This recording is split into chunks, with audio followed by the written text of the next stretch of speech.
kaNkulunkulu ngegama likaJesu. Amen. Amen. Ngibingelele umfundisi uMathonsi nomama nabaqotshwa bakaNkulunkulu abakhona kule ndlu phakathi namhlanje. Amen. Ngibingelele abobaba nabomama, iSunday School neYouth ngegama likaJesu ngiyanibingelela. Amen.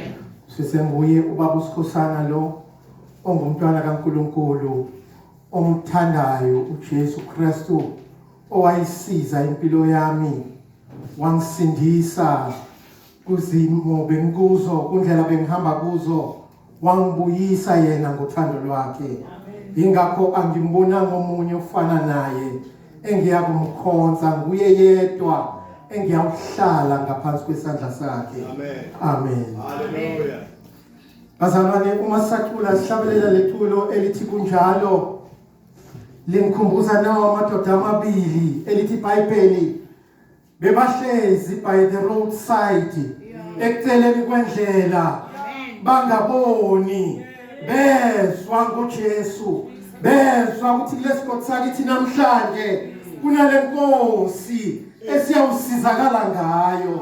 Engikuthandayo ngalamadoda awalalelanga muntu, awabuzanga muntu, kepha abanalokholo bathi siyahlala la, izondlula le Nkosi, usizo lwethu liyawusithola la. Kunjalo namhlanje empilweni yomuntu, uma uhlezi kuNkulunkulu ungalaleli muntu, ungezwa abantu, ngoba kwesinye isikhathi bazama ukusilahlekisa, bathi ngani uma ungathatha lokhu umsize noNkulunkulu wakho izinto ziyosheshe zilunge. Kepha uma uyawuhlala njengalamadoda uthi ngizwile, sizwile ngalo Jesu, siyawumlinda la, singalaleli muntu. Wathi noma andlula amemeza lamadoda athi Jesu ndodana kaDavide sihawukele, ngoba kwakhona abantu, kwakhona isiqubu sizama ukubavala sibathulise, kepha baphikelela bathi sihawukele Jesu, ngoba bazi ukuthi iyo le ndoda eyakusinikeza ukubona namhlanje, iyo le ndoda eyakusinikeza ukuphila namhlanje. Bangalalela abantu, bangasizwa isiqubu, kepha baphikelela. Kunjalo uma noNkulunkulu namhlanje siyakumethemba ngokukholwa, uma noNkulunkulu namhlanje siyakumkhonza ngokukholwa, uyakusisiza avuse ibandla elisha eliyawuthola amandla, eliyawuhamba ngokukholwa. Avuse ibandla namhlanje eliyawuqhubeka likhuleke kuye noNkulunkulu ngokukholwa nakumethemba. Singelalela abantu, ngoba abantu bayasilahlekisa namhlanje. Singalalela abangani bethu, ngoba basidonsele emuva. Uthi uma uqhubeka phambili bathi hayi mngani wami, mina ngenze lokhu, nami ngiyakholwa musi. Ungani singajikeli ngapha bese siyabalandela, kepha namhlanje sikhulekela lebandla eliyawuma lithi sibheke kuJehova, sikhulekela ibandla lethu eliyawuqina emkhulekweni lithi Nkosi uJesu nasi izimpilo zethu. Sifuna ukuthi masihlangene kulo mphakathi ubone umehluko ngempilo zethu. Lithi labantu ngempela bayibandla elikholwayo, bayamazi lo Nkulunkulu wabo. Amen. Injalo khunjuzwa yilamadoda amabili amthemba uJesu. Yebo, mhlawumbe bebakhona ababasabayo kulesiqubu, mhlawumbe bekhona abangani babo kulesiqubu bamthemba uJesu, bathi Jesu ndodana kaDavide sihawukele. Siya ezwini kaNkulunkulu in the book of Philip chapter 3.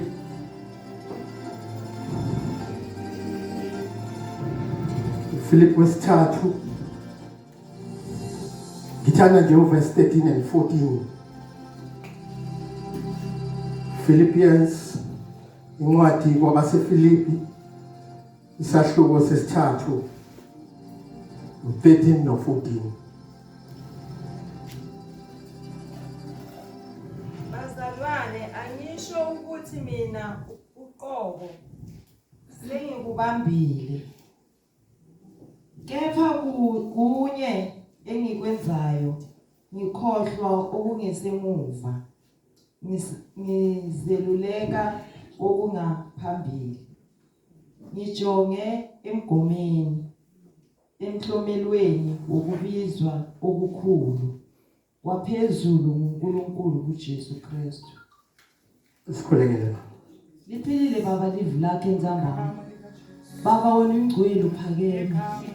Ekseni uNkulunkulu wethu namandla. Baba siphe indlela yokuliva. Malithi nalehlele balomhlabathini lovunzile. Nangumntwana wakho Nkosi Baba usamile phambi kwebandla. Usayokumusha Baba live lakho. Mbiyele Nkosi Baba ngomlilo.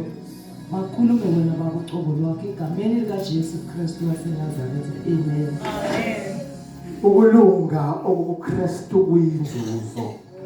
Isihloko sale ndaba sisho njalo. Ukulunga okuKristu kuyinzuzo. Amen. Uthi Paul lapha ku13 bazalwane angisho ukuthi mina uqobo sengikubambile. Kepha kunye engikwenzayo ngikhohlwa okungasemuva ngizelulela okungaphambili. Ziningi izinto uma umzalwane orumntwana kaNkulunkulu uma azibheka empilweni yakhe kuba nemibuzo evukayo athi yebo ngiyakholwa, yebo ngingumntwana kaNkulunkulu, besikholwa nabosibani kepha baphi namhlanje, besihlanganyela nabosibani kepha namhlanje basishiyile, abasahlanganyeli nathi, besicula nabobani kepha namhlanje abasekho ekhwayeni yethu, besifakaza nabobani kepha namhlanje sengizukuma ngedwa, abasasukumi bona bafakaze. Ingani kunezinto ezisibambile, kunezinto ezisicinezelayo ezimelane nokulunga kaKristu, kunezinto ezicindezelayo. Uthi uma ubheka abanye abazalwane ufikela ukwesaba, bazothina abantu uma ngisukuma ngoba izolo bangibone ngisekhoneni ngibabele noma musibani, bazothina abantu uma bangibona ngisukuma ngoba izolo bangibone ekhoneni ngiphakamisa ibhodlela elithize ngiphuza, bese ufikela ukwesaba, bese uhlala phansi. Badideke bathi kungani besimazi usuka kumathonsi bangabiza ubufakazi kujampani nakuqala kepha namhlanje uhlezi phansi kwenze njani bangazi balokwazi ukubuza imibuzo. Amen. Kuyabiza ukukhona bazalwane kunezinto ezenzeka empilweni, isitho uSathane sitshala empilweni yomuntu bese uthi uma ubheka isimo ubone kunzima uthi mina ingifanele lento yabosibani bese wena uyazikhipha lapho. Kungani? Ngoba kufike isikhathi uzwe nawe ukuthi yebo kukhona okungasahambi kahle kepha namhlanje uPaul uyasikhuthaza uthi yinye into engiyenzayo, yinye into engiyilahlayo, yinye into engiyishiyayo, ngikhohlwa kungasemuva. Yebo bayalazi izolo lami, yebo bayakwazi ukuthi izolo bonjani, yebo bayakwazi ukuthi bawuphila njani, kepha ngoba sewuphendukile sowamukela uJesu wathi inkosi nomsindisi empilweni yakho, kunye kufanele ukwenze. Khohlwa kungasemuva, khohlwa ukuthi izolo bowenzani, khohlwa ukuthi izolo bowubrabhiza, uhamba kuzwakale uthi na uvela abantu basithele ngoba bazi ukuthi kufike isikhulu sendawo. Kepha namhlanje yini into efanele uyenze uma sengumntwana kaNkulunkulu, uma uthi uJesu inkosi abuze enhlizweni yakho, khohlwa ingesemuva lakho. Ilona elisibambelelayo, ilona elenza ukuthi singakhule kumazini yena, ilona elenza ukuthi singakhule ekulungeni kwaKristu. Ukungalungi kwethu kufuze uKristu, yizo izinto lezo ngoba sibheke emuva kuthi musi mina bayangazi ngisona. Khumbula ukuthi namhlanje uphendukile, umile wavuma wathi uJesu inkosi. Amen. Uthi John Dali encwadini yesambulo ngiyeza masinyane babisisa lokhu onakho uma sokubambile lokholwa kubambisisa ungasakiyeki ngoba imihla ihambile izinsuku ziyaphela bamba lokholwa onakho ngoba uyeza masinyane uJesu asimeni basalwane sihlomile zonke izikhali zokukholwa zonke izikhali zikamoya kuthi nakuvuka isitha bese umelana naso ubhekane naso ngoba uSathane uyamsaba lo muntu okuwe uyamsaba lo Kristu ophila ngaphakathi kwakho ngoba ukukhumbula imihla lapho amjikisa khona lapho amswabisa khona lapho alinda yena uJesu kepha ngalo Kristu onaye unganqoba konke ngisho nezidlingo siyazinqoba ngalo Kristu ophila kithi kunye sikufanele sikwenze ukukhohlwa kungasemuva sizelulele kungaphambili uma uNkulunkulu angenile kuwe umahleze enhlizweni yakho kuvuke indumiso umdumise njalo ungasayeki umdumise njalo ungaphezi ufakaze ngaye nakuvuka ufakazi fakaza ngalo Jesu ngisho noma uhlezi nabangani bakho ngisho noma uhlezi etafuleni mhlawumbe emsebenzini ilunch fakaza ngaye makuvuke enhlizweni yakho ungazifihli uthi bazothini ngoba bangazi nginjena awusasinjalo ungophenduleko usuyisigaba esisha manje kokutala kudlulile bheka kuvuka okusha vuka kwebumntwana kaNkulunkulu usukume umkhonze ngokuzimisela amen impilo yethu esiphilayo singabantwana kaNkulunkulu ifaniswa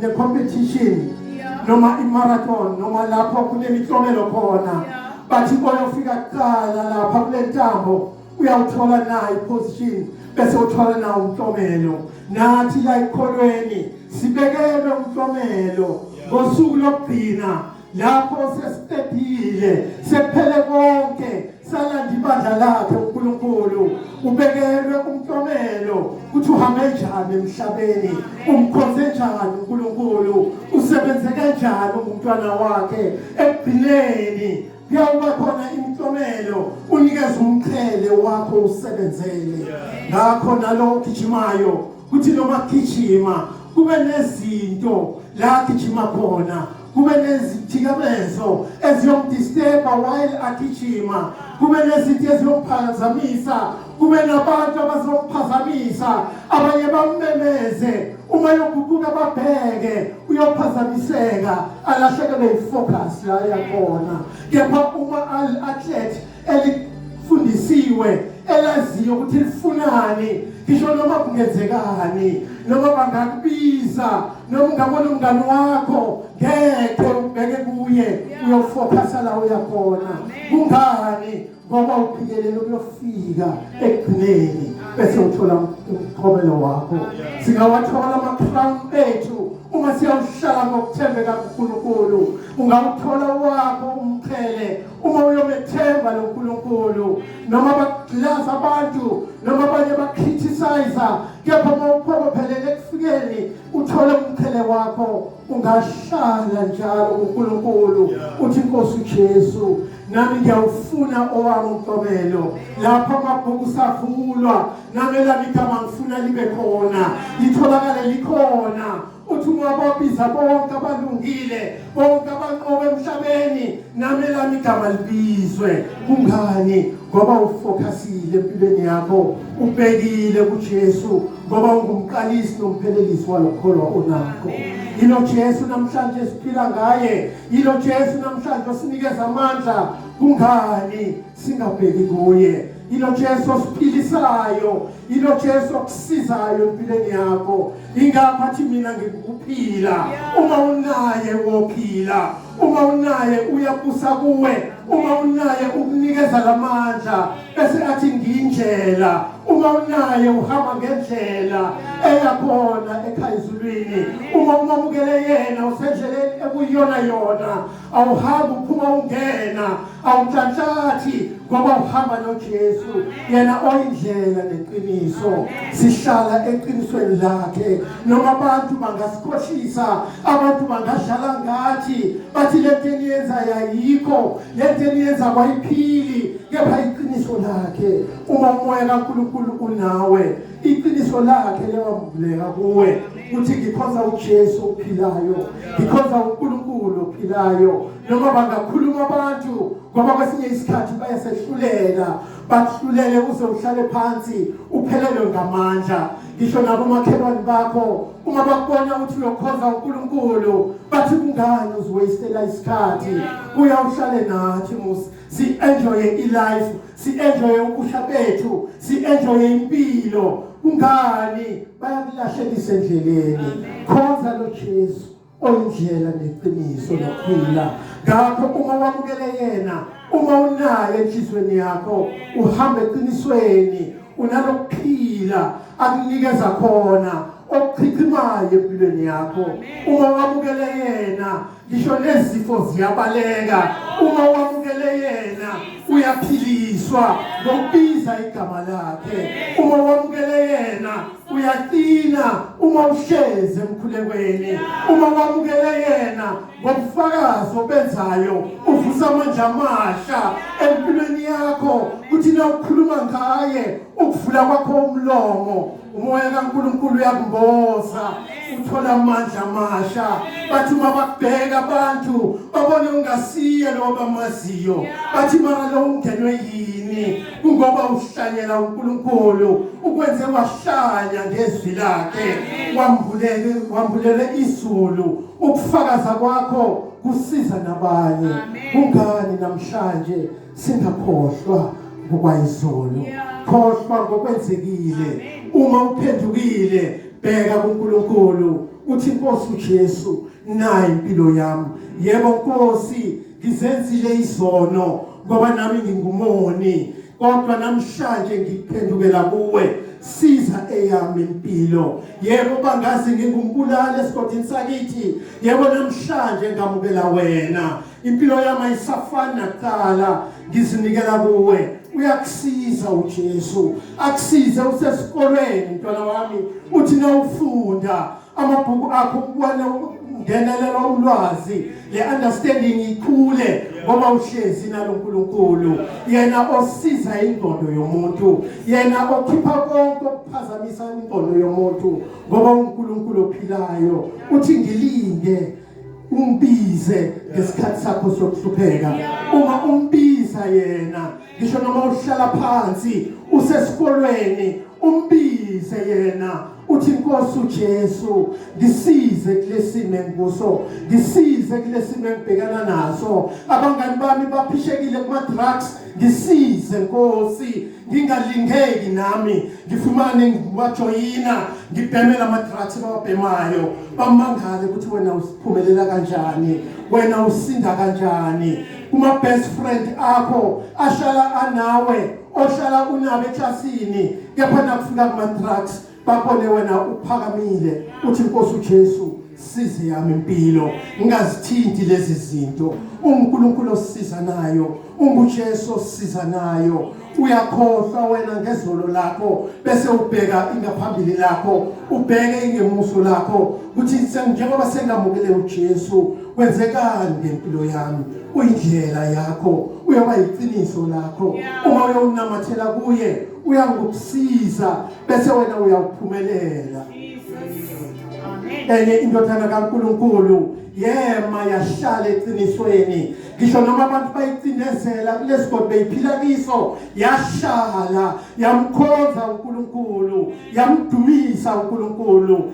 ifakaza ngaye imkhonza njalo ngisho noma abantu besebanunyelwe kuthi lokho akwenziwa kulesigodi sakithi kepha yashala yamkhonza lo uNkulunkulu nanoma bayikhanda ngamatshe balokhu bathi tshintsha kulento kuyo yaqina yathi uJesu wami uyaphila ngiyakwesabani uJesu wami ngimbonile ungisizile wangisiza ngisho nasekufeni ungisizile nasemzimeni pho ngiyawushiyela bani balokhu bamkhanda ngamatshe kepha yena waloku akukhuleka njalo ekugcineni wathi ngibona amazulu avulekile nawe namhlanje ngisho noma bangakucindezela thule emkhulekweni noma bangakhuluma bakuhlebe inhleba ayisoze yabulala umuntu hlala kuloNkulunkulu uthi uJesu wami uyaphila noma ungangihleba uJesu wami uyaphila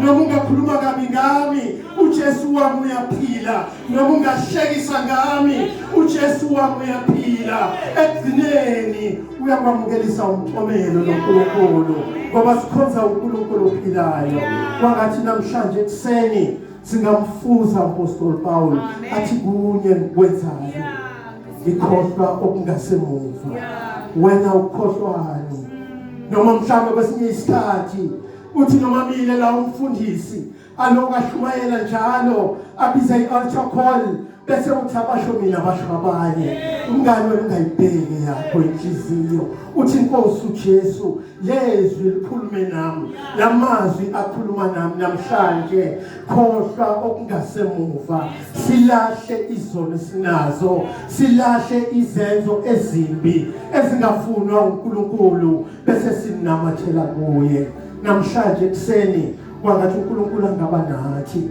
namhlanje ekseni kwangathi uNkulunkulu angasiqinisa bese usinikeza amandla amasha sihambe ngokumethemba sihambe ngokukholwa ngoba yena wethembekile ulungile njalo ukuthi asisindise kukho konke okungalungi kithi wethembekile uJehova welula isandla sakhe uthi wena nonke nomileyo wozani kimi wozani niphuze kulamazwi okuphila afumaneka kuJesu kulamazwi okuphila atholakala kuNkulunkulu lula isandla sakho ubambe sakhe bese uwamukela lawo manzi okuphila uwamukele umfula oyakwaphoza njalo enhlizweni yakho lula isandla sakho kuphela uthi Nkosi uJesu ngizwile ungibiza ngizwile ungimema ngiyasabela namhlanje ngiyavuma kuwe ngiyawafuna lawa manzi ayatholakala uma siya incwadini yokuqala uGenesis lithi iBhayibheli uNkulunkulu wathi masenze abantu basifuze babuse unamandla nawe namhlanje ngolimi lakho lokudala izinto unamandla nawe ngolimi lakho namhlanje lokukhulumizwe kube kanye uthi Nkosi uJesu nayi impilo yami ngiyakwamukela wena akekho ngama endleleni yakho uma loNkulunkulu angakuwe akekho ngamelana nawe ngezwi lakho kuphela ngoba wanikezwa lawa mazwi wanikezwa lawa mandla wabusiswa emva kokuba udaliwe wathi uzawubusa phezu komhlaba naphezulu kwezilwane zonke namhlanje kungani singasebenzisi lawa mandla esanikezwa wona yiloNkulunkulu. Amen.